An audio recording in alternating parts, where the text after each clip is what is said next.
जय श्री राधे कृष्णा दोस्तों। आप सभी का स्वागत है ईश्वर धाम यूट्यूब चैनल में। आज हम जानेंगे भाद्रपद का महीना भगवान श्री कृष्ण जी की भक्ति का, जिसमें होती है सारी मनोकामनाएं पूरी। पूरी जानकारी के लिए वीडियो के एंड तक बने रहिए। भाद्रपद का महीना सनातन धर्म के पंचांग के हिसाब से छठवां महीना माना जाता है। जिस तरह सावन का महीना भगवान शिव जी को समर्पित होता है, उसी तरह भाद्रपद का महीना भगवान विष्णु जी, भगवान गणेश जी और भगवान कृष्ण जी को समर्पित है। भाद्रपद का महीना इस साल 13 अगस्त से शुरू होगा और 10 सितंबर तक भाद्रपद पूर्णिमा तक चलेगा और भाद्रपद पूर्णिमा 10 सितंबर से पितरों को समर्पित श्राद्ध पक्ष शुरू हो जाएगा। पूर्णिमा का पहला श्राद्ध 10 सितंबर को होगा, इसलिए भाद्रपद का महत्व और भी बढ़ जाता है, क्योंकि भाद्रपद की पूर्णिमा से हमारे पूर्वजों को समर्पित महीने की शुरुआत होती है। भाद्रपद महीने में भगवान विष्णु जी और भगवान गणेश जी की पूजा करने से हर संकट दूर होते हैं। इस महीने भगवान विष्णु जी और माता लक्ष्मी की एक साथ पूजा करने से कारोबार में फायदा होता है और नया कारोबार शुरू करने के लिए भाद्रपद का महीना विशेष रूप से शुभ माना गया है। इस महीने में आयुर्वेद के अनुसार दही, चावल, हरी सब्जियां, शहद, गुड़, बैंगन, मूली, प्याज, लहसुन का सेवन करना तथा चारपाई और पलंग पर सोना निषेध माना गया है। वहीं इस महीने में गाय का घी, दूध, गोमूत्र और गोबर यानी पंचगव्य के प्रयोग का विशेष महत्व है, जो स्वास्थ्य की दृष्टि से भी लाभदायक हैं। भादों के महीने में कई पर्व होते हैं, जिनका अत्यधिक धार्मिक महत्व है। भगवान कृष्ण जी का प्रकटोत्सव भाद्रपद कृष्ण पक्ष की अष्टमी के दिन हुआ था, इसलिए भाद्रपद माह महत्व और भी बढ़ जाता है। भगवान कृष्ण जी का जन्म भाद्रपद कृष्ण पक्ष की अष्टमी के दिन रोहिणी नक्षत्र के वृषभ लग्न में हुआ था, जो भगवान विष्णु जी के तीसरे अवतार थे।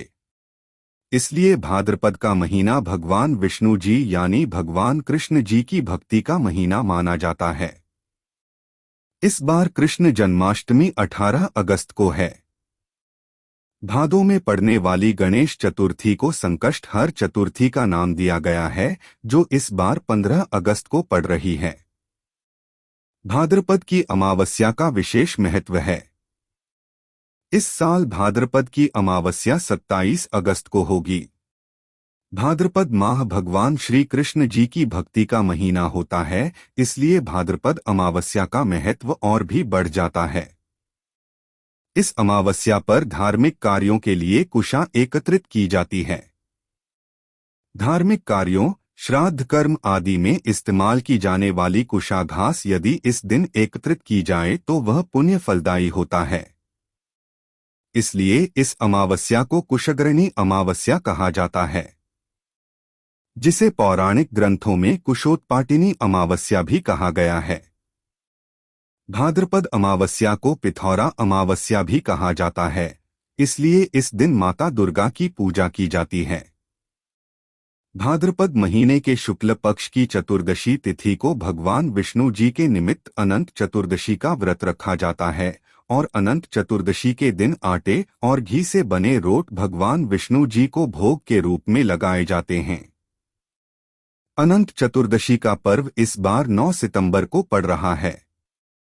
अनंत चतुर्दशी के अगले दिन 10 सितंबर को भाद्रपद पूर्णिमा का व्रत होगा और इसी दिन से श्राद्ध पक्ष का शुभारंभ होगा। इस तरह भाद्र पक्ष का महीना भगवान विष्णु जी, माता लक्ष्मी जी, भगवान कृष्ण जी और भगवान गणेश जी के व्रत रखने और पूजा अर्चना करने के साथ साथ पितरों की पूजा करने के लिए भी विशेष महत्व वाला माना गया है। भगवान श्री कृष्ण जी अपने भक्तों पर विशेष कृपा हमेशा बनाए रखते हैं। भगवान श्री कृष्ण जी को अपनाने से आपके जीवन में सुख, समृद्धि, धन आदि को वृद्धि होगी।